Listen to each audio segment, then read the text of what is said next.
السلام علیکم ورحمۃ اللہ وبرکاتہ۔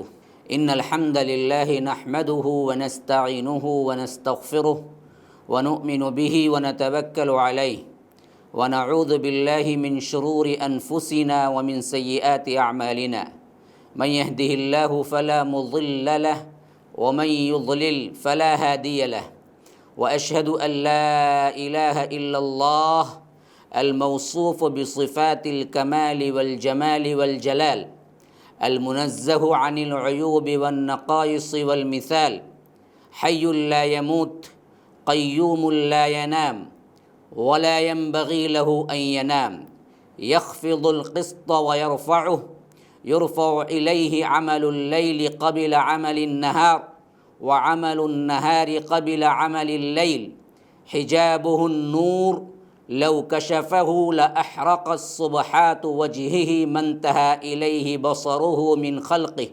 تمت كلماته صدقا وعدلا وتعالت ذاته أن تشبه شيئا من الذوات أصلا وجلت صفاته أن تقاس بصفات المخلوقين شبها ومثلا ووسعت رحمته الخلق إحسانا وفضلا له الخلق والأمر له النعمة والفضل له الملك وله الحمد لم يخلق السماوات والأرض وما بينهما باطلا ولم يترك الإنسان سدى عاطلا بل خلق الخلق ليعبدوه وبالإلهية يفردوه ويوحدوه وأسبغ عليهم نعمه ليشكروه وأمرهم بطاعته ليطيعوه وتعرف إليهم بآياته ليعرفوه ثم دعاهم إلى محبته ليحبوه فمن أقبل إليه منهم أرضاه ومن أعرض عنه منهم ناداه كما قال جل علاه قل يا عبادي الذين أسرفوا على أنفسهم لا تقنطوا من رحمة الله إن الله يغفر الذنوب جميعا إنه هو الغفور الرحيم وأشهد أن سيدنا محمدًا عبده ورسوله البشير النذير السراج المزهر المنير خير الأنبياء مقاما وأحسن الأنبياء كلاما لبنة تمامهم ومسك ختامهم رافع الإصر والأغلال الداعي إلى خير الأقوال والأعمال والأحوال الذي بعثه ربه جل وعلا بالهدى ودين الحق بين يدي الساعة بشيرا ونذيرا وداعيا إلى الله جل وعلا بإذنه سراجا ومنيرا فختم به الرسالة وعلم به من الجهالة وهدى به من الضلالة وفتح به أعينا عميا وآذانا صما وقلوبا غلفا وتركنا بأبي وأمي وروحي على محجة البيضاء ليلها كنهارها لا يزيغ عنها إلا هالك اللهم صل وسلم وزد وبارك عليه وعلى آله وأصحابه وأحبابه وأتباعه وعلى كل من اهتدى بهديه واستنى بسنته وقتفى أثره إلى يوم الدين وأسأل الله جل وعلا أن يجمعنا في الآخرة مع سيد الدعاء وإمام النبيين في جنته ودار مقامته إنه ولي ذلك والقادر عليه۔ برادران اسلام، واجب الاحترام بزرگوں، دوستوں، عزیز ساتھیوں، لائق احترام ماؤں اور بہنوں، بسم اللہ الرحمن الرحیم کے یہ حکم اور یہ تفصیل سننے کے بعد ذرا فضیلت پر بھی نظر ڈال لیجئے۔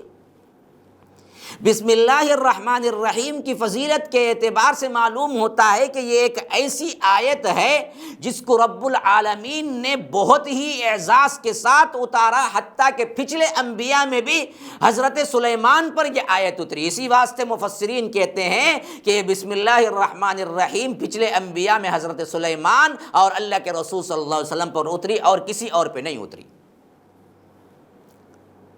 اور اس کا مفہوم کے اعتبار سے فضیلت یہ ہے کہ بسم اللہ الرحمن الرحیم کوئی پڑھ لیتا تو اللہ تبارک و تعالیٰ کی رحمت، اللہ تبارک و تعالیٰ کی رحمانیت، رحیمیت اس پر اس طرح چھاتی ہے کہ وہ کوئی برا کام کر ہی نہیں سکتا، بچ جاتا ہے برے اعمال سے۔ آج تک ہم دیکھتے ہیں کہ کوئی بھی کام ہم ابتدا کرتے ہیں اور بسم اللہ کہتے ہیں تو ضرور بالضرور وہ کام برا اور فحش کا نہیں ہوگا، اور کوئی آج تک ادنا سے جاہل تر مسلمان بھی یہ جرات نہیں کرے گا کہ کوئی غلط کام کرتے ہوئے بسم اللہ پڑھے۔ کوئی یہ نہیں کہے گا کہ چلو بھائی شراب پیو، بسم اللہ شروع کرو، بول سکتا ہے؟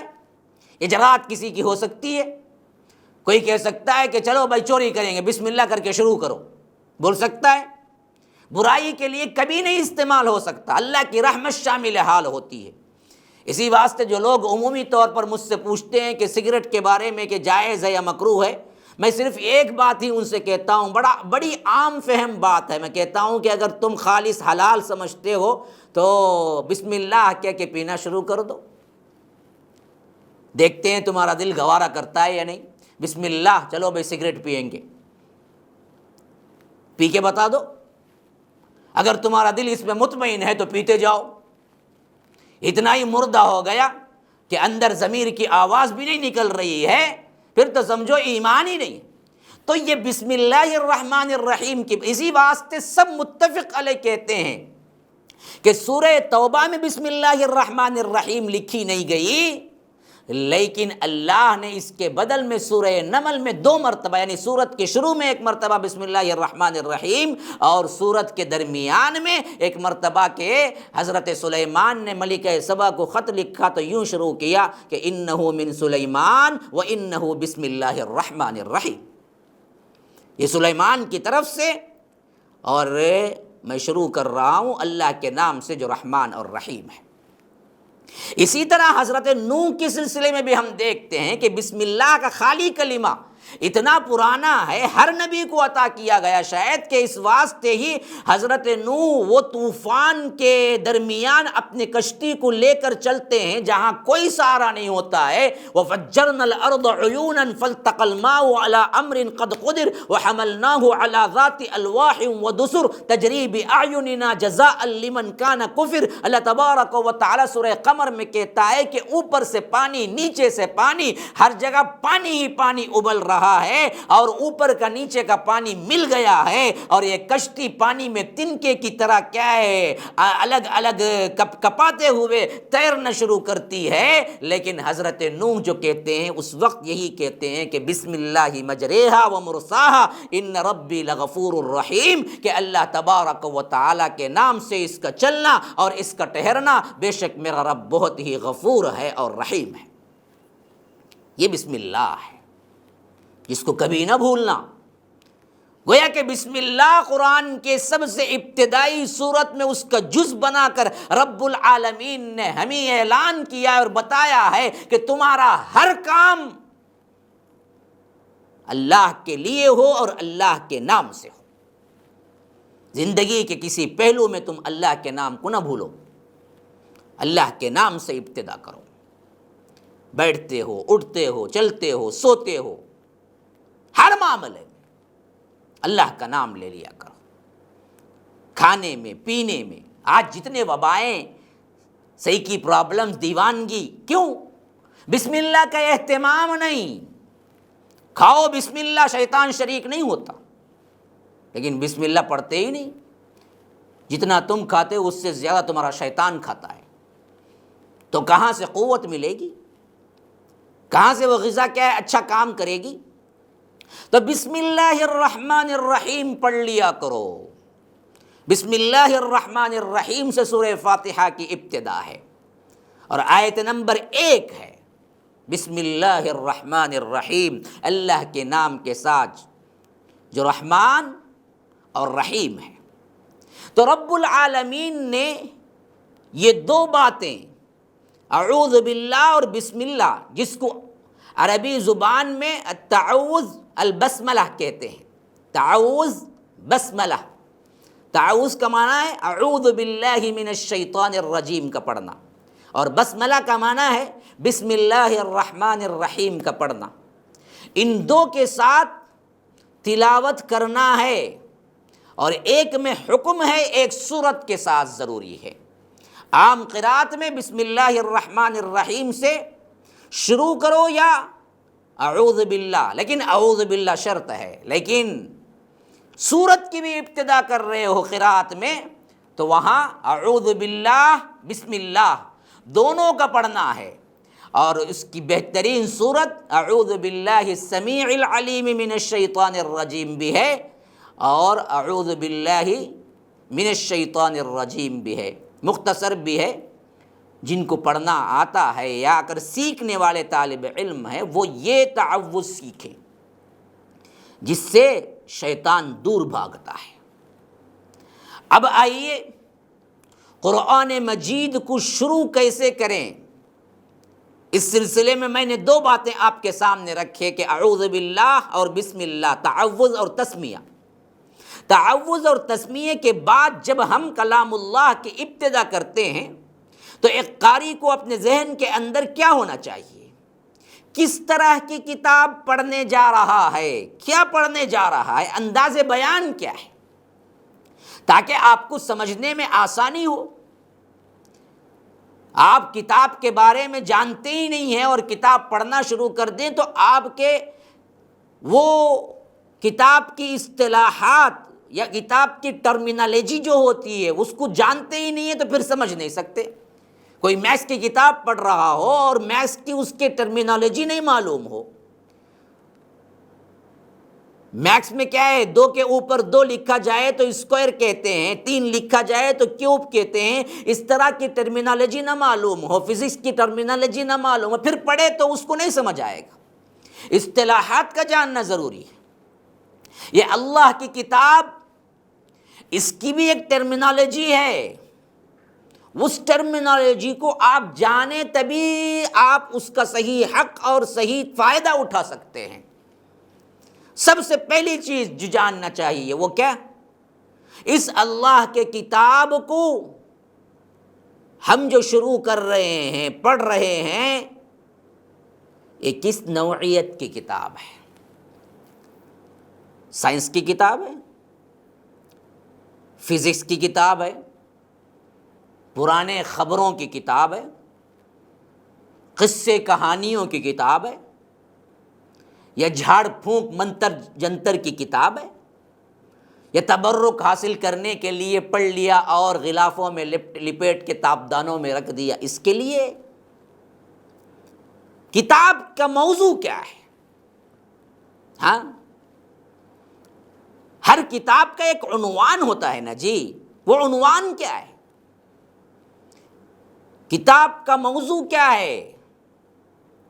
بہت اہم بات ہے جو میں بتا رہا ہوں۔ قرآن کا موضوع انسان ہے، قرآن کا موضوع انسان ہے۔ لقد انزلنا الیکم کتابا فیہ ذکرکم، یہ کتاب ہم نے نازل کیا ہے، لوگوں سنو، اس میں تمہارا ذکر ہے، تمہارے لیے ہے، یہ تمہاری ہدایت ہے، تمہارے لیے رحمت ہے، تمہارے لیے شفا ہے۔ فرمایا کہ فیہ ذکرکم، تمہارا ذکر، افلا تعقلون، عقل سے کام نہیں لیتے؟ سب سے پہلے یہ تصور کرو کہ یہ میرے لیے ہے، میرا موضوع ہے اصل۔ تم کون ہو، کہاں سے آئے ہو، کیوں آئے ہو، کیا کرنا ہے، کیا نہیں کرنا ہے، کیا اچھا ہے، کیا برا ہے، کیا کرنے سے تم کامیاب ہو، کیا کرنے سے ناکام ہو، پورا موضوع انسان ہے۔ اور اس انسان میں رہنمائی کس کی ہے؟ انجینئر کیسے بنو گے، ڈاکٹر کیسے بنو گے، مالدار ترین ملٹی ملینر کیسے بنو گے؟ ہاں، یہ باتیں بتانے کے لیے قرآن اترا نا۔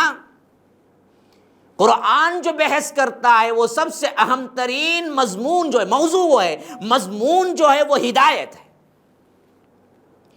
تمہاری ہدایت کا سب سے پہلا رہنمائی اور سب سے پہلی بات فاتحہ میں رکھ دی گئی، اس واسطے کہ ہدایت مانگو۔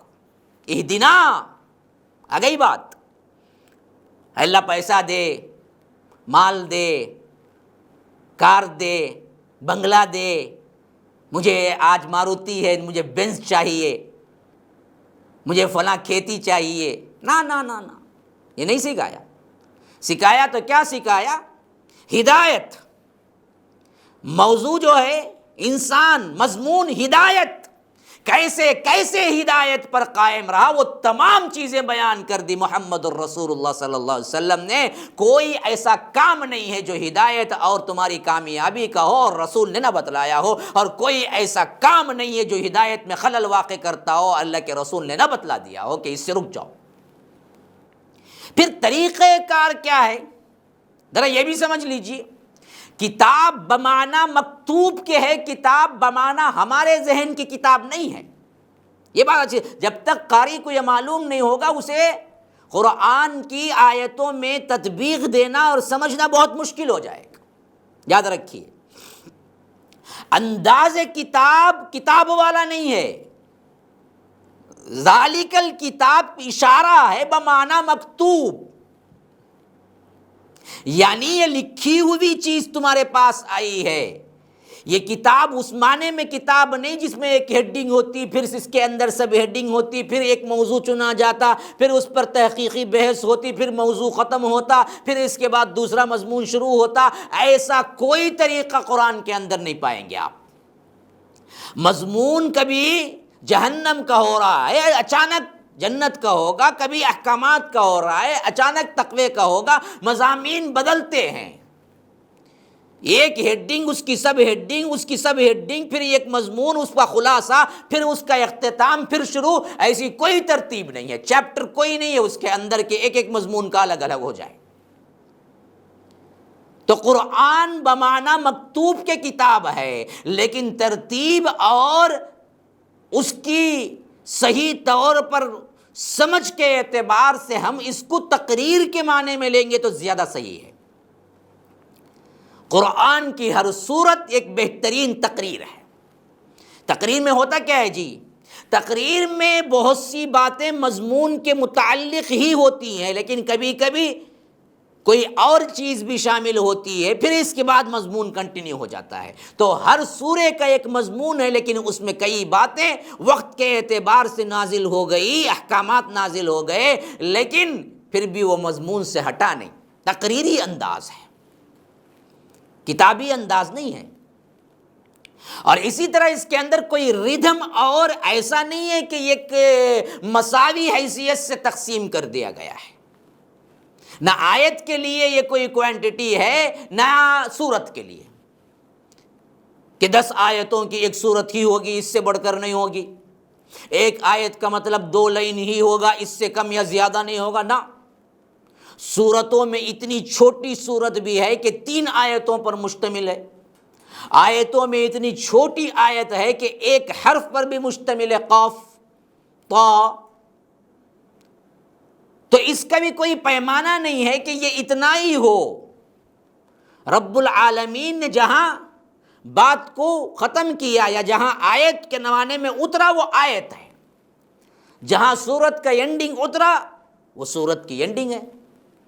تو پڑھنے والے کو پہلے سے چاہیے کہ یہاں پر یہ نظام ذہن میں رکھے کہ یہ کتاب عام انسانی کتابوں کی طرح ترتیب میں نہیں ہے، بلکہ یہ تقریری مجموعہ ہے جو رب العالمین نے وقت کے لحاظ سے بتایا، لیکن قیامت تک کے لیے سوٹیبل ہے. یہ معجزہ ہے اصل میں. واقعات کے نزول کے اعتبار سے، یہ شان نزول کے اعتبار سے اس وقت بالکل پرفیکٹ اترے، لیکن قیامت تک کے لیے وہ آیتیں رہنمائی کرتے رہیں گے. یہ ہے اصل فلسفہ جو بتایا گیا ہے. اور اسی طرح بات آگے بڑھی. ان 2 باتوں کو سمجھ لینے کے بعد قرآن کریم سمجھنے کے لیے سب سے اہم ترین چیز جو ہے وہ کیا ہے؟ وہ ہے رب العالمین کی عطا کردہ نعمتیں اور اس کی کائنات میں غور و فکر اور ڈر. اس کے لیے ہدایت ہے. اسی لیے شروعات میں بھی بقرہ کے فرمایا ہدی للمتقین، ہدایت متقین کے لیے اصل میں، جو لاپرواہ بیزار اس کے اندر نقص نکالنے کے لیے وہ جو پڑھتا ہے اس کے لیے نہیں ہے، جو صحیح بات ہے اس سے وہ موافقت کرتا ہے، حق کو ماننے کی صلاحیت ہوتی ہے، تو اس کے لیے ہدایت ہے۔ تو اس کتاب کو مناظرہ بازی کے لیے، یا اس کتاب کو اپنے منمانے تعویلات کے لیے، یا اس کتاب کو اپنے گمراہ کن عقائد کے لیے جانچنا شروع کرو تو یاد رکھو اس کے بھی دلائل مل جائیں گے، کیونکہ مقصد صحیح نہیں تھا۔ اور اس کتاب کو ہدایت کے لیے پڑھو تو یاد رکھو ہدایت ضرور بھی ضرور ملے گی۔ جو لوگ ہمیں کہتے ہیں کہ ہم نے فلاں چیز نکال دی، ہم نے فلاں کام کر دیا، ہم نے کیا کیا، یہ نہیں کیا، وہ نہیں کیا، ہم کہتے ہیں اللہ کی قسم یاد رکھو، تم قرآن کی تلاوت شروع کرو اور اس تلاوت پر نیت اور یہ دعا کر لو کہ اے اللہ جو صحیح راستہ ہے مجھے وہ صحیح راستہ بتلانا، پھر پڑھو، اللہ کے فضل و کرم سے تم صحیح توحید پر آ جاؤ گے، کوئی اور راستہ تمہیں نہیں ملے گا۔ ہاں، اصل چیز تو نیت ہوتی ہے نا جی، اس پر آپ سب سے زیادہ کیا ہیں، توجہ دیں۔ اس قرآن کو ہدایت کے لیے پڑھیں گے تو ہدایت ملے گی، ضلالت کے لیے پڑھیں گے تو ضلالت ملے گی۔ یضل بہ کثیرا ویہدی بہ کثیرا، اسی قرآن کے ذریعے ہم بہت سوں کو راہ یاب کر دیتے ہیں اور بہت سوں کو گمراہ کر دیتے ہیں۔ جو ٹیڑھ نکالنے، نقص نکالنے اور اس میں سے کیا ہے کجی اور اپنے عام فہم یا اپنی تعویل یا اپنے عقیدے کے مطابق ڈھالنا چاہے، اس کو بھی کچھ دلائل مل جاتے ہیں۔ کوئی شراب کو حلال کرنے کے لیے قرآن کھول کے بیٹھ گیا تو اس کو یہ آیت مل جائے گی، یا ایھا الذین آمنوا لا تقربوا الصلاۃ وانتم سکارا، اے لوگو جو ایمان لائے ہو نشے کی حالت میں نماز کے قریب نہ جاؤ۔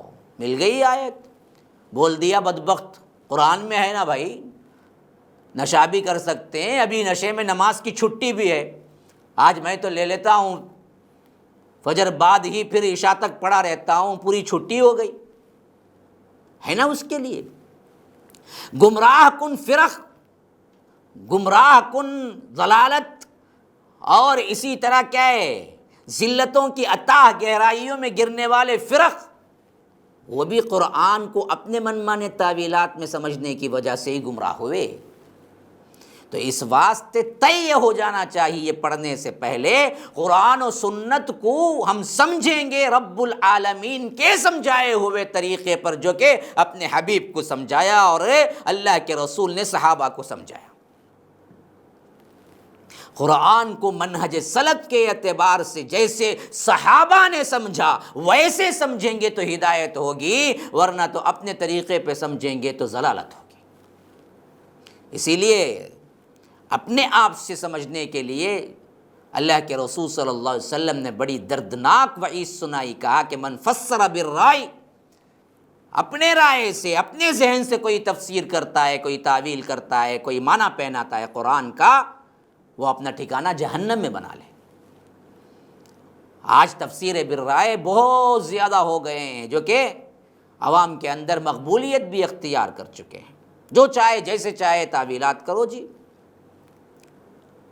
تو یاد رکھیے یہ چیز نہیں ہونی چاہیے، یہ نیت بھی پاک ہو، حاصل کرنے کا منبع جو چشمہ ہے وہ بھی پاک ہو، اس میں کام ہو۔ اب آئیے اس سے آگے ایک، جب ہم نے قرآن کو پڑھنے کا طریقہ اور پڑھنے کی نیت اور مقاصد کو ہم نے دیکھ لیا، تو سورہ فاتحہ سے ہم اس کو شروع کرتے ہیں۔ اللہ کے فضل و کرم سے سب سے پہلے اترنے والی یہ مکمل ترین سورت الحمدللہ رب العالمین سے آغاز کر رہے ہیں، تو سب سے پہلے اس میں جاننا چاہیے کہ الحمدللہ کا معنی کیا ہے اور سورہ فاتحہ کے احکامات کیا ہیں۔ انشاءاللہ یہ دونوں چیزیں میں اگلے ایپیسوڈ میں آپ کے سامنے رکھوں گا۔ وقت ہو چکا ہے، مجھے اجازت دیجیے۔ والسلام علیکم ورحمۃ اللہ وبرکاتہ۔